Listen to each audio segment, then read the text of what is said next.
When I look at the picture of us standing in the driveway, I remember we were just so blissful. We were so happy, and we were very excited.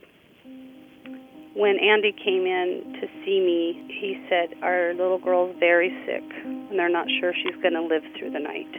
And I remember coming into the hallway, and there were all these people we knew, and thinking, oh my gosh, it must be really, really bad. But I remember just touching her and thinking, is this what all of this was for it to be this one time I get to see her? Her nurses were angels. When we came down the morning after, Andrew said, there's a little Noah's Ark quilt on her, and the nurses made a little gauze bow. I got to hold her for the first time, and June was doing the respirations, and she was so gentle and careful. I have never felt more complete in my life than that moment.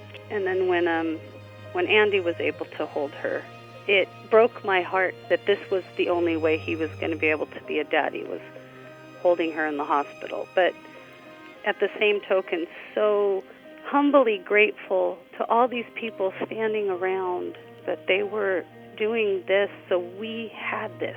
We had this memory. I just remember never feeling like we were in this alone, that they were there with us, and the fact that they let us see their tears, that meant more than anything, that this touched them. We invited and we asked people we loved, come and meet her. I didn't want her just to be a vague idea for people. So it was very important that people saw that this was our daughter. For as little time as we had her, this was our daughter.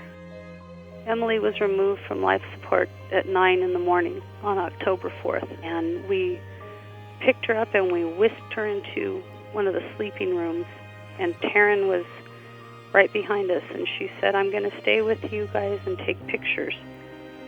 And she sat in the back of the room and proceeded to take these beautiful pictures of us holding her and loving her. And what price could you possibly put on that gift that she gave us?